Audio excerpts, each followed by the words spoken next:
Israël essaiera peut-être de censurer chaque vidéo montrant des missiles s'abattant sur ses installations navales, mais voici ce qu'ils ne veulent pas que tu vois. Il y a quelques jours à peine, l'Iran a déclenché son attaque la plus dévastatrice à ce jour. Cette fois, ils ont sorti l'arme qui a tout changé. Plus de 200 missiles ont hurlé dans la nuit en direction de la base navale la plus stratégique d'Israël, mais ce n'étaient pas des missiles ordinaires.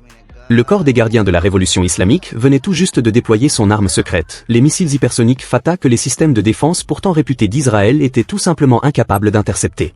Ce qui est arrivé ensuite allait devenir le chapitre le plus sombre de l'histoire de la guerre navale. En moins de 12 minutes, une base entière a disparu, 2000 soldats ont péri, et la mer elle-même est devenue une fosse commune. Les images sont horribles, les implications terrifiantes, et la dissimulation? Elle a déjà commencé. Mais avant qu'il n'efface tout d'Internet, tu dois comprendre comment l'Iran vient de réécrire les règles de la guerre moderne. Le Moyen-Orient était devenu une poudrière prête à s'enflammer. À la fin de 2024, l'étincelle qui allait déclencher la catastrophe navale la plus dévastatrice de l'ère contemporaine était sur le point de jaillir. Pendant des mois, les tensions entre l'Iran et Israël n'avaient cessé de grimper, dépassant tout ce que les analystes militaires avaient prévu. Ce qui avait commencé par des opérations clandestines et des frappes ciblées allait exploser en quelque chose de bien plus catastrophique. L'assassinat de Hassan Nasrallah en septembre a provoqué un choc sismique au sein du commandement militaire de Téhéran. Mais il ne s'agissait pas seulement d'un dirigeant. La campagne implacable d'Israël avait démantelé systématiquement le réseau d'alliés de l'Iran dans toute la région. La structure de commandement du Hezbollah était en ruine. Le Hamas avait été forcé de se terrer. Les forces par procuration que l'Iran avait mis des décennies à bâtir s'effondraient sous leurs yeux. Les commandants des gardiens de la révolution voyaient l'œuvre de leur vie disparaître sous des frappes de précision, et ils réclamaient du sang. À huis clos, à Téhéran, les stratèges militaires élaboraient des plans inimaginables quelques mois plus tôt.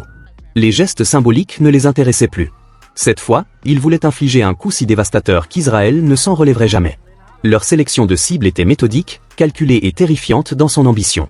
Des rapports de renseignement ont révélé plus tard que les commandants iraniens ont passé des semaines à analyser l'infrastructure militaire israélienne pour dénicher la vulnérabilité parfaite.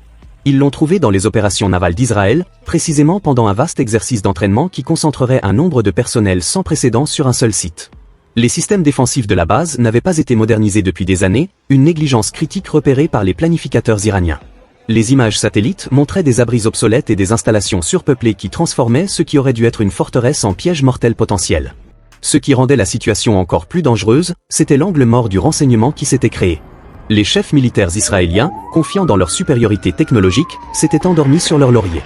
Ils pensaient que leur système de défense en couche était impénétrable. Le dôme de fer avait fait des miracles par le passé, le système Arrow était conçu pour contrer les menaces balistiques. Ils avaient toutes les raisons de se sentir en sécurité, mais cette confiance allait devenir leur plus grande faiblesse. Des unités des gardiens de la Révolution ont commencé à déplacer des systèmes de missiles avancés sous couvert de nuit. Elles ont utilisé des camions civils, des tunnels souterrains et des opérations de déception élaborées pour masquer leurs préparatifs. Les agences de renseignement occidentales captaient des bribes d'informations, mais la vue d'ensemble restait cachée. Les signaux d'alerte existaient, mais ils se perdaient dans le brouhaha des tensions régionales permanentes. Le choix du moment n'était pas dû au hasard. Les commandants iraniens avaient repéré une fenêtre où les défenses israéliennes seraient mises à rude épreuve. Plusieurs systèmes en maintenance et un maximum de personnel concentré sur la cible. C'était la tempête parfaite de vulnérabilité, et l'Iran était prêt à frapper avec une fureur qui allait choquer le monde. Dans des installations souterraines à travers l'Iran, des ingénieurs travaillaient sur quelque chose qui rendrait obsolètes les systèmes de défense traditionnels. Le Fatah n'était pas un simple missile, c'était un changement de paradigme technologique. Tandis que le monde débattait encore de son existence, les scientifiques iraniens avaient déjà perfectionné une arme capable de voler à des vitesses supérieures à Mach 10, soit environ 12 350 km/h, la rendant pratiquement impossible à intercepter avec des systèmes conventionnels. La révolution hypersonique était arrivée, tandis que la plupart des planificateurs militaires se préparaient encore à la guerre d'hier. Contrairement aux missiles balistiques classiques qui suivent des trajectoires prévisibles, le Fatah pouvait manœuvrer en vol, changeant de cap plusieurs fois pour échapper aux intercepteurs. Ces systèmes de guidage avancés utilisaient l'intelligence artificielle pour analyser en temps réel les schémas défensifs et ajuster la trajectoire afin d'exploiter des failles invisibles aux opérateurs humains. Mais la vitesse n'était qu'un élément de l'équation. Les concepteurs d'armes iraniens y avaient intégré une charge à sous-munitions transformant un seul missile en une multitude de machines à tuer. À l'approche de la cible, l'engin se fragmentait en des dizaines de petites ogives, chacune capable de semer la destruction sur une vaste zone. Il ne s'agissait plus seulement de toucher un point, mais bien d'assurer l'anéantissement total de tout ce qui se trouvait dans le périmètre létal. Son système de propulsion à propergol solide permettait des tirs avec un temps de préparation minimal. Fini les armes à ergol liquide qui nécessitaient des heures de mise en œuvre et laissaient aux défenseurs le temps de réagir. Le Fatah pouvait passer du lanceur dissimulé à l'impact en moins de 12 minutes.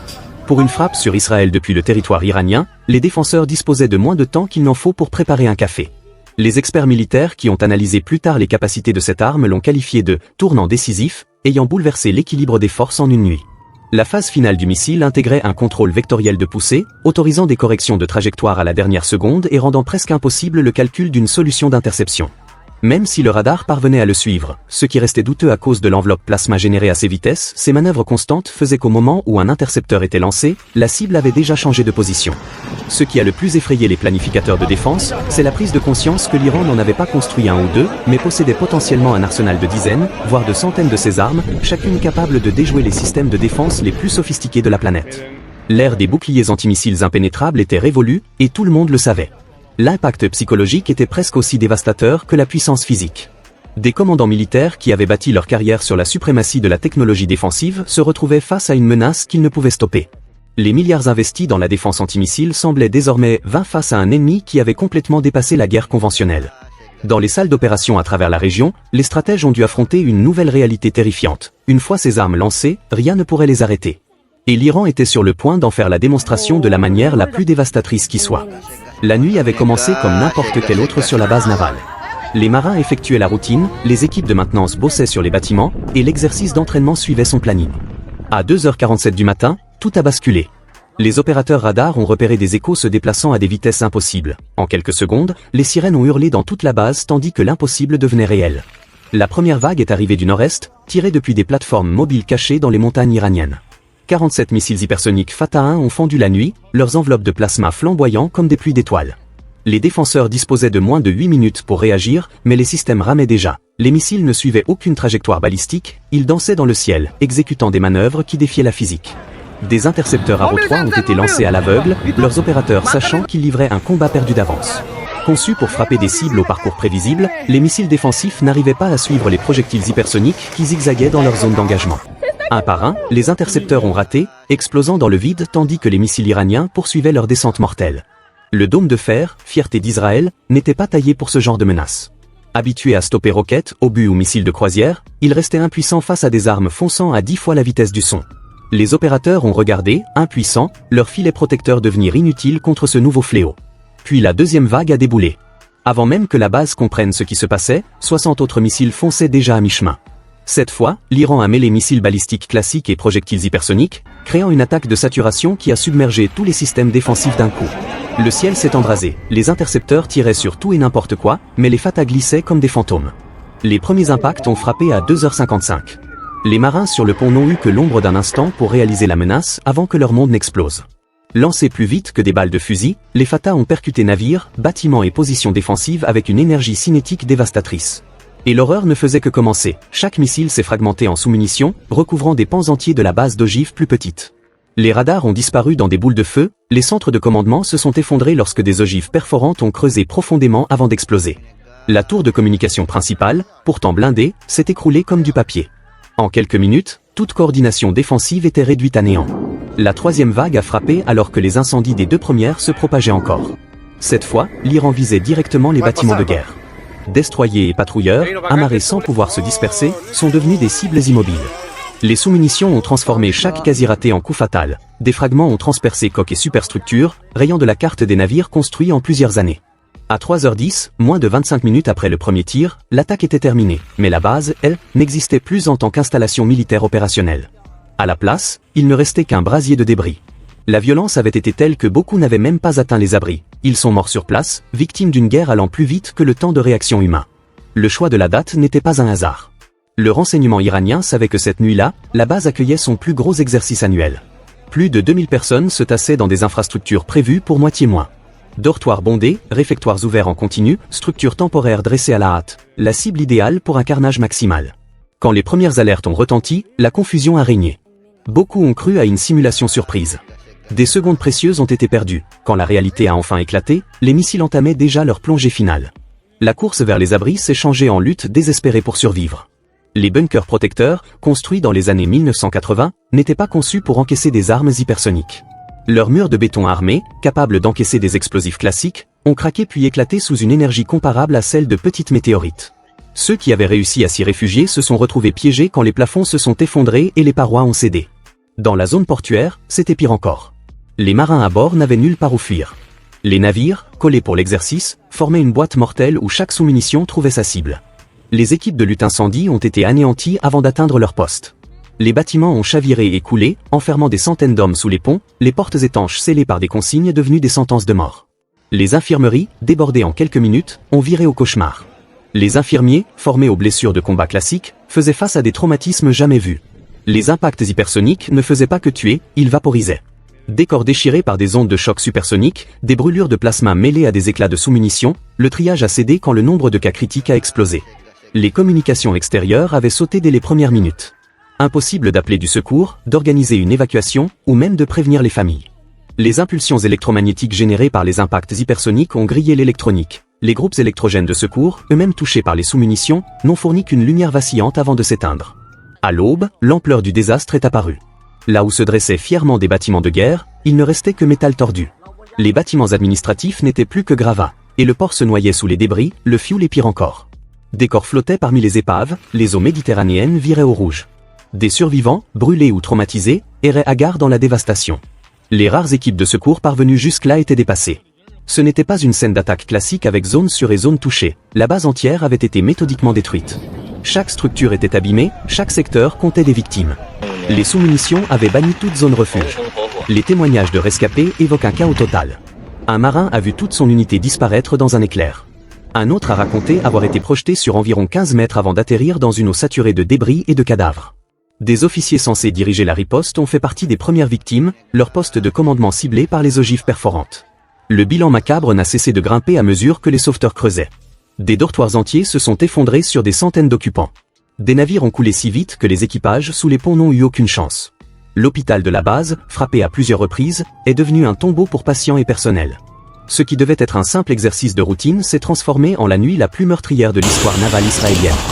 La Méditerranée a connu bien des batailles au fil des siècles, mais rien n'égale l'enfer apparu après les frappes de missiles. Au lever du soleil, l'horreur réelle s'est dévoilée. Le port, autrefois grouillant d'activité navale, s'était mué en cimetière maritime qui entra les sauveteurs jusqu'à la fin de leur jour. Des navires construits en plusieurs années et équipés pour des milliards ont été mis en pièces comme des jouets. L'INS Ella, corvette de classe Sa'ar 5 et fierté de la flotte, a pris un coup direct d'un Fatah 1. L'impact hypersonique a littéralement tranché le bâtiment en deux, son soute à munitions a explosé en second souffle, projetant des débris sur un rayon de 800 mètres. Les marins présents sur le pont ont été vaporisés instantanément. Ceux des ponts inférieurs ont vécu un autre cauchemar quand les compartiments se sont remplis d'eau en quelques secondes. Le destroyer INS Annie a fortement gîté sur bâbord, sa coque percée en dizaines de points par les sous-munitions. Le fioul s'est échappé des réservoirs éventrés, créant une nappe toxique qui s'est répandue dans tout le port. Le pétrole mélange aux fluides hydrauliques a dessiné des irisations trompeuses à la surface, dissimulant la catastrophe écologique qui se déroulait dessous. La faune marine du bassin est morte en quelques heures, empoisonnée par ce cocktail chimique. Les bateaux de secours, tentant d'atteindre les survivants, ont vu leur route bloquée par les débris flottants. Des tronçons de coques, certains contenant encore des marins piégés, dérivaient dans l'eau contaminée. Effets personnels, photos, uniformes, lettres de la maison flottaient parmi les épaves, chaque objet représentant une vie perdue. Les sous-munitions avaient été si efficaces que de nombreux corps n'ont jamais été retrouvés intacts, rendant l'identification des morts cauchemardesque pour des mois. Les alvéoles à sous-marins, considérés comme la zone la plus sécurisée de la base, ont reçu plusieurs charges perforantes. Le béton armé censé protéger la flotte sous-marine israélienne a cédé de façon catastrophique. Au moins un sous-marin de classe Dolphin a été confirmé détruit à quai, son réacteur nucléaire ajoutant un danger supplémentaire qui a compliqué les secours. Les détecteurs de radiation ont affiché des niveaux élevés, forçant les équipes à travailler en combinaison NBC, ralentissant encore l'intervention. Les équipes environnementales arrivées sur place ont parlé d'un désastre écologique inédit en Méditerranée. Le volume de polluants menaçait les écosystèmes sur des centaines de kilomètres. Le fioul formait une couche épaisse en surface, tandis que des produits plus lourds coulaient vers le fond, créant des zones mortes qui persisteraient des décennies. Le ministère israélien de la protection de l'environnement a plus tard estimé que le nettoyage prendrait des années et coûterait des milliards. Les restes humains dispersés dans le port ont déclenché une crise humanitaire. Le protocole exigeait de récupérer et identifier chaque marin, mais la violence des impacts hypersoniques a rendu cela presque impossible. Des équipes de plongée ont travaillé jour et nuit, récupérant ce qu'elles pouvaient tout en affrontant le traumatisme psychologique de leur découverte. Beaucoup de plongeurs chevronnés, aguerris par des années de missions dangereuses, ont dû suivre un accompagnement après ce qu'ils ont vu dans ces eaux noires. Les communautés de pêcheurs locales ont assisté, horrifiées, à la disparition soudaine de leur gagne-pain. La contamination s'étendait au-delà du bassin, portée par courants et marées. Des poissons morts se sont échoués sur des plages à plusieurs kilomètres, leur corps gorgés de toxines. Le tourisme, secteur économique vital, s'est effondré lorsque les images du littoral souillé ont envahi les médias internationaux. Des hôtels, jadis fiers de leur vue sur la Méditerranée, donnaient désormais sur une mer de morts. Les dégâts aux infrastructures sont apparus dans toute leur ampleur. Le dépôt de carburant de la base, qui stockait des millions de litres de diesel et de kérosène, avait été percé par des frappes de précision. L'incendie qui s'en est suivi a fait rage des jours durant, projetant des fumées toxiques sur les localités voisines. Les habitants ont signalé difficultés respiratoires, brûlures oculaires et maladies mystérieuses que les autorités sanitaires peinaient à expliquer. L'échec total des systèmes de défense réputés d'Israël a fait l'effet d'un séisme dans les états-majors du monde entier.